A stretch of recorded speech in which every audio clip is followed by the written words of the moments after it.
What the heck? Okay, we're back.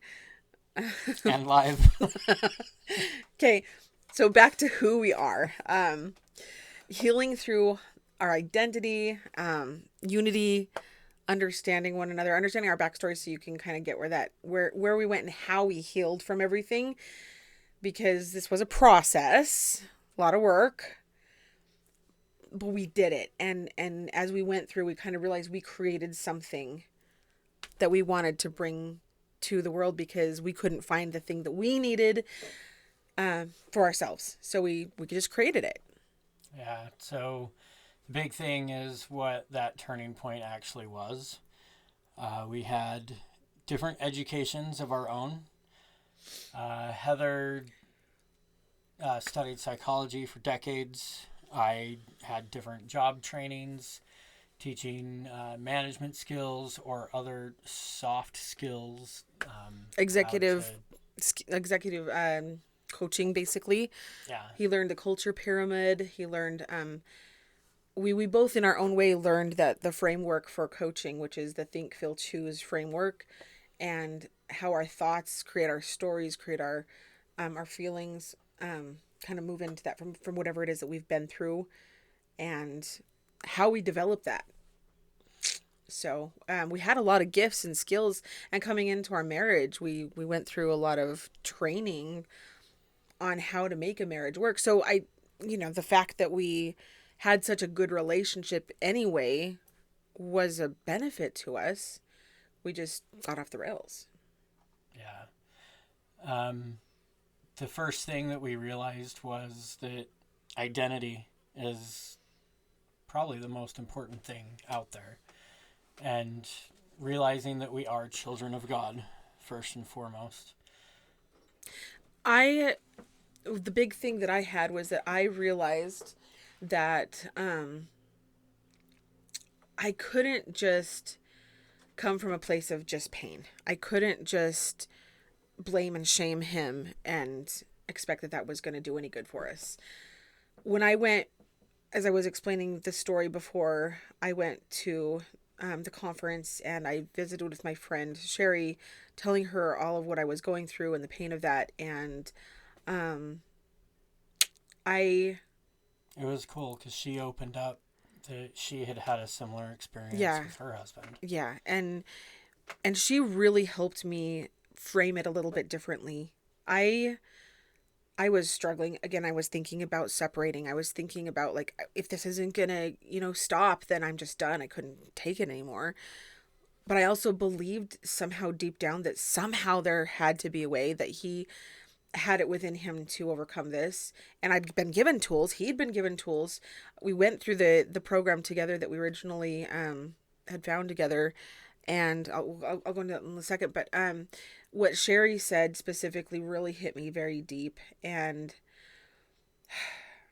ultimately, coming from my background as a Christian, as a member of the church, um, we believe that we are children of God, and that He is my brother in Christ first and foremost, even more than us being married. And so we had made a pact and a covenant that we were here in it for the long haul, that we had covenanted to each other to help each other back to Christ and back home. And we wanted an eternal marriage. And that was very important to us. And I knew that deep down, I wanted to be with him, and that this didn't define him, that he could be the person I knew he really could be.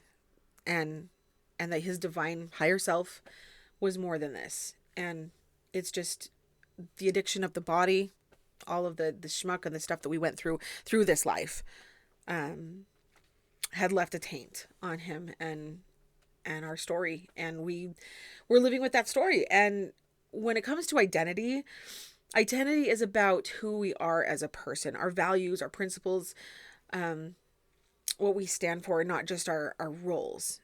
Um, And people confuse the true identity with the labels that we place upon ourselves. yeah. Um, I mean, I'd gone through a lot of trauma and a lot of pain. I've been, abducted. I've had, just I'd been beaten pretty severely.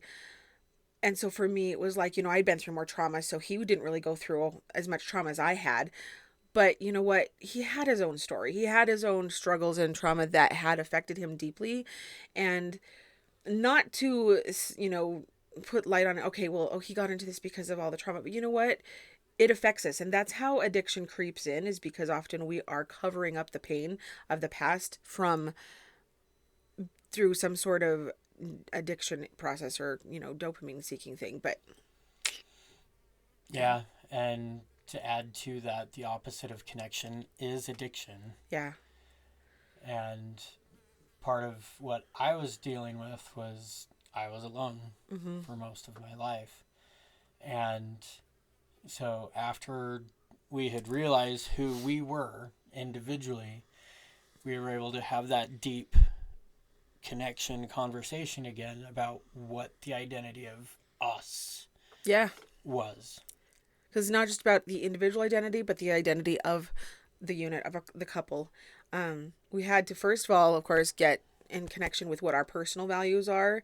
And, as a person of who believes that I am a divine queen and daughter of God, how do I behave? How do I act? How benevolent am I? And with Bob,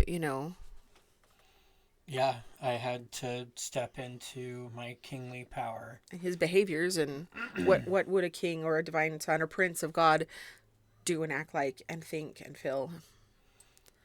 Yeah, so we practiced Ho'oponopono, which is a Hawaiian kind of tradition, if you will. It's 4 phrases: I love you, thank you, I'm sorry, please forgive me. And it's all encompassing that you are taking the role of responsibility as if you did the pain. Mm-hmm. Even though you didn't, but you're taking that responsibility that you were part of that pain, whether great or small, and you can choose to see the other person, like the Avatar movie. I see you. Um, Yeah, so and again, the opposite of connection is addiction. When we're not connected, we tend to seek out ways to buffer that pain. And when we feel alone or in pain, rather than seeking out that connection with people, which actually solves the problem of loneliness. yeah, we seek out something that, Ice cream, yeah, ice cream, video games, porn. shopping, yeah, whatever it is, what your drug of choice basically. And and that's not necessarily very healthy or functional behavior, but that's what we humans do. And it's kind of the natural man tendency. Our bodies seek out comfort. And It's seeking out the dopamine hit that you get while you're with people. When you have that connection with other people, you do get that dopamine rush. And when you're alone, you're not getting that. So you seek the little tiny dopamine rushes that you can get yeah, instead of going out to be with people. and there are levels to addiction, of course. I mean, how severe it is and how deep it goes, but the definition of addiction is basically when pleasure seeking interferes with life and healthy activity, and you're unable to quit despite your disruption of normal daily routines, repeating those patterns over and over again. And we know that when that becomes such a pattern that it disrupts your daily life, you're going to need to seek out intervention, because at that point you can become dependent, or what's the term? Brain. It becomes the need for it becomes sorry, my brain is just kind of lost it, but dependent. You become dependent on that sometimes in order to feel normal. So and also the adversary thrives in isolation and separateness. So and being Yeah. alone. We weren't just healing from the pornography, we were healing from our loneliness and the disconnection that we had created for ourselves. Even though we had a house full of people. Just an understanding again that disconnection came from some of the stories that we created, that and the trauma that we had. I mean, Bob's story. So part of my loneliness stemmed from my older siblings were old enough that I became an uncle at a young age. So I didn't really get to learn who my siblings were very well. And my responsibilities ended up taking care of the nieces and nephews instead of taking care of the house or other basic cares. His mom paid him like a dollar or so to go keep the kids entertained and play video games while the rest of the family entertained guests, and they'd shove everything into a room. And so she actually apologized to me for not teaching him some life skills. And even when I came home from my mission, I still felt isolated because my calling was to help the new members of the ward. And then even college years, my family had moved out. The last of us was my parents, and they went to New Mexico to help my brother out. And I was living in their house full of boxes as if they were moving, which they hadn't fully made that decision yet. Well, each one of your older siblings had moved that away, too. come back, and left their stuff in the home. So, and then when we In got the home, married, in the garage, and everywhere. yeah, when we got married, we lived in that home together because again, it was it was a home. Nobody else was there. We kind of free rent, basically, really expensive utilities because it was apparently it had a broken pipe in the basement. So there was that stress, and the Broken utilities were as pipe. much as the mortgage payment would have been. Was bad. Anyway, so you compound all of that with the chronic stress of coming together as a couple. Well, we moved 10 times in 18 years. Yeah. There was we had a lot of financial stress. We had a lot of instability. Bob, I lost my job several times due to stupid decisions of management or... And he only had food service jobs was really all he had at the time. He kept going to school to improve it, get his degree, or math and software programming, but it was game programming. But when he was in college for one of them, the school went out of business for fraud and he lost all of his credits. And we just had more stress than we ever planned for. I was that close to graduating before they closed down. And so to counter that, Heather stepped into a masculine role as I stepped into a feminine role. And the masculine role is taking control and trying to create this stability. I was trying to get things to happen. I was solving all of the problems. I was trying to be the protector, provider myself because, I felt like if he wasn't doing it, I had to step up. And then I was nagging and complaining and, just dictator basically. Just, come on, let's get this done. Why are you not doing this? And he didn't really know much about keeping the house, keeping things done, repairing, fixing, managing, and getting something better was just not. We tried with all the skills that we knew. I didn't know how to make it better. He didn't know how to make it better. And we had good connection, I mean, as far as communication, but we were falling apart and not even noticing or realizing or recognizing how much we were falling apart. And we had an imbalance, a really huge masculine feminine energy imbalance, and we didn't recognize that within ourselves.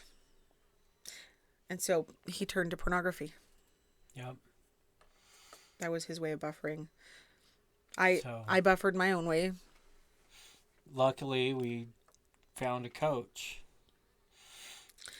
and he had this really cool method.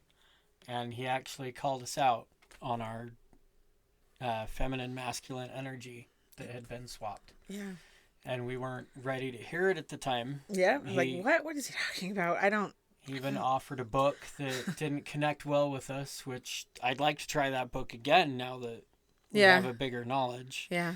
And see if it resonates better with us. So we reached when we were going through at that moment that I found everything had gone south as bad as it had. I decided to of course reach out to some of my coaches and colleagues as I could, and he did as well. And again, I was in extreme trauma and pain, and he of course was terrified he was going to lose me, and he began to really do the work. All of the tools that we had learned that throughout our entire life, we pieced together on our own. I was trying to find something else online, but everything I was finding was, for me, it was ditch the jerk and, find something better and, become an Women empowered woman. empowerment. Yeah. And he found some good tools from some other coaches that were dealing specifically with pornography addiction, but there's nothing there about connecting the couple and uniting them and helping them to go through the process together. In fact, a lot of the advice that I was getting was don't tell her anything. Find someone else to be able to talk with, which is great advice. Mm, But if we can't come together as a couple, there's a problem there yeah. that's bigger than just the porn. And we can't hide things from each other. If we're together, we're together. And we need to be able to communicate in a way that isn't blame shaming, but is also validating, holding the space. But we also need to be able to talk about our feelings when we're in pain and struggling with something and saying, hey, you hurt me here. And I need to be able to talk about that in a way that's not going to inflict more pain on you, but also you're hearing me. And Right. and we need to hear each other. And we needed to come up with a communication process that can do that, hold the space for one another, and still work through it. And that's why a lot of times you need help, because we can't just do it alone. No, And absolutely not. You can't do this alone. That's one of the lies that I was believing throughout my whole time in the pornography is I can stop at any time. I got the power. I can do this on my own. But you really can't. and we saw that behind the patterns there was pain that brought us to where we were. We had created these programs and cycles that were happening. There was a reason for that. And it wasn't just the behavior themselves that were bad, that, making those bad choices. We were buffering from something. And so we had to learn how to take all those tools and resources that we had been given and apply them. We had to learn how to process those stuck emotions, those stories that we had, those beliefs, those limiting beliefs about ourselves. And we had to hold the space for one another with love and forgiveness, and and be able to get that junk out and still be able to communicate. So we had to learn how to realign our that masculine feminine energy, and reverse the roles that had been off. And Exactly. that's been a work in progress. We're still, I mean, we're not perfect. We're still working on that, but we know now where we were off, and we can see when we're needing to course correct, and we know a better way of how to communicate that with each other. And with that realigning to our natural gender roles, I felt empowered and I believe that you felt seen finally. Yeah. Yeah. Well, and because I'd been hiding so much, and I feel like I couldn't ever talk about what I was thinking was going on, and he couldn't. And we finally opened up, and we weren't holding anything back anymore. And that was really huge. We needed we needed to come together, and this needed to be a process that we worked through with each other. So, What does this mean for other people? well, we really knew that because this is a problem that is not small. This is a huge problem. More than 80% of people in the church or out of the church are dealing with pornography addiction in some way or of some form, or pornography exposure, whether it's become an outright full-on addiction, or there, again, different levels. Some people are in it where they're unable to quit. Some people, it's a hit or miss, it's a periodic thing. But when it gets to a point where it's literally disrupting your life, your relationship, your marriage, you know that you need help.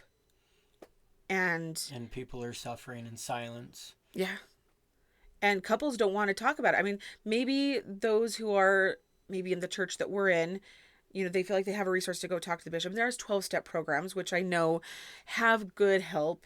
They've got resources, they've got group.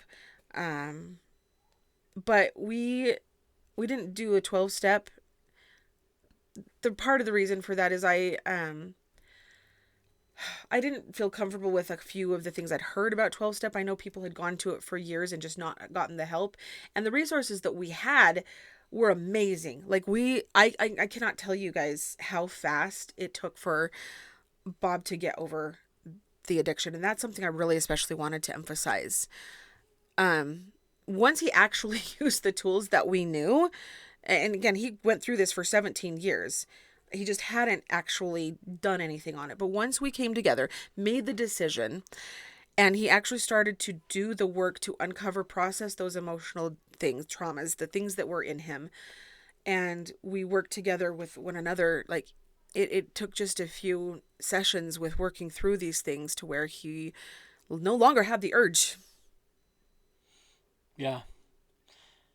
And I can see a TV program or a movie that has little traces of stuff that would have tempted me, and now it doesn't faze me like it used to. Yeah, and I would ask him, hey, how's your? And we had some of our code words that we would use to kind of see how each of us are doing. Like, because if we had a moment where we're kind of down, um, it's like, are you having an urge? Or am I having a sensation of memories or traumas and stuff? And we had to work through intimacy again, because that was a whole other level of pain, Oh, yeah. because I wasn't ready to be touched for the longest time. And so I had to work through my own um ability to able to see myself as even sexually desirable. And that was hard for me.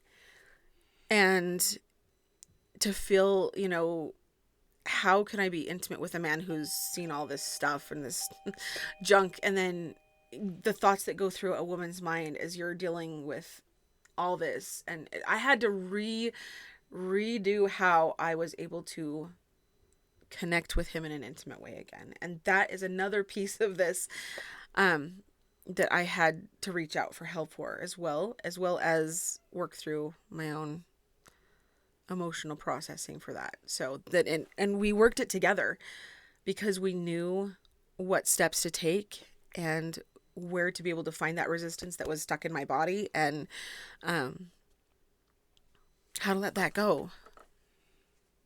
And trying to connect again was tough on my side, too.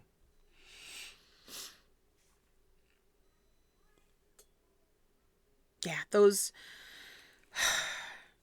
this goes so deep, because this hits identity, this hits your relationship, this hits how we interact with each other emotionally, physically, sexually, roles in the house. I mean, we do everything together, we live together, we're united. And um so that getting over problems like this is huge. And when you can finally come together and know we're on the same page, and relationships can start going from surviving to thriving. And our relationship became so much deeper and richer, and because we were now together and now striving for more.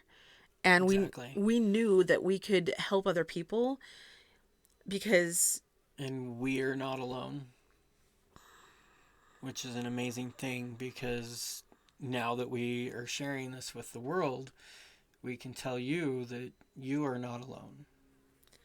and you don't have to do this by yourselves. I know that there are the 12-step program. You can talk to, maybe a clergy, maybe there's family that you can talk to, but you're dealing with bias. You're dealing with people who don't know how to work through that. And both of us had been through education and certifications that helped us to deal with vulnerability and to deal with knowing where and how to find that emotional residue and how to process it through the body and how to reconnect and how to understand how to fix the dynamic in the marriage without going to codependence. There's so much that that is part of restoring the relationship in marriage and recovering your marriage that is needful in something that like a program. And so we created something for ourselves, but we realized we need to bring this to the world. And we ended up going to a conference a little bit ago, and it was very powerful for Bob to stand up and announce what we were going to do to help people. We were asked to join the stage and relay why we wanted to do what we were doing. And I was able to stand there on my 2 feet and tell a room full of 200 devout people, mostly women, that I was struggling with porn and had quit, and I want to help other people quit as well. The mentor that we mentioned that had the program that we joined up with, he says that he had a porn problem as if it was nothing. Mm-hmm. Like he had a piece of toast this morning, and I wanted to get there, and I feel that I am there now, that I can say it to just about anybody. Yeah. I'm proud of you. So if this resonates with you, if you feel like you're in the middle of a dumpster fire, because that's where we were, and if you're trying to rebuild, we invite you to reach out and connect with us. Follow us. And we have a Facebook group page. It's Armor Your Castle with Heather and Bob Markham. Same thing as the podcast on Spotify. Our YouTube channel. No, that's no. The Armor Your Castle is not the podcast. That's our YouTube channel. Sorry, if you're there. The name of our Facebook page is Marriage Recovery, Armor Your Castle Against Betrayal and Disconnection. And again, that's the name of the podcast. So yeah, go seek us out there, and we're going to keep you updated on our latest podcast. We're going to go a little bit more into a few of the details of what we did little by little.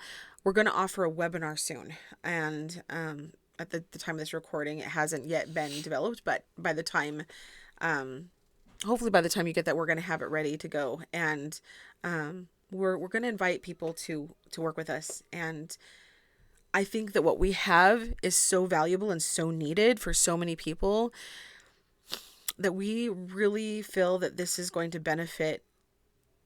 Who knows? I would love to be able to help hundreds of thousands of people in some way. We want to be able to offer this as a course, as a group coaching program. We're going to call it Roundtable Group Coaching. And we're kind of going with that royal theme. I like that. The royal identity of divine son or daughter of God.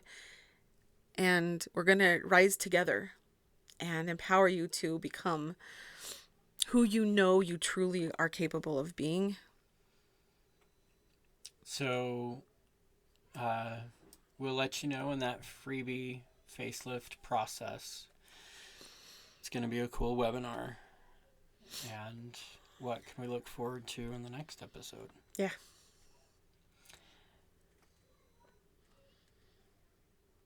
So I wanted to let you know that, why trying harder doesn't necessarily work.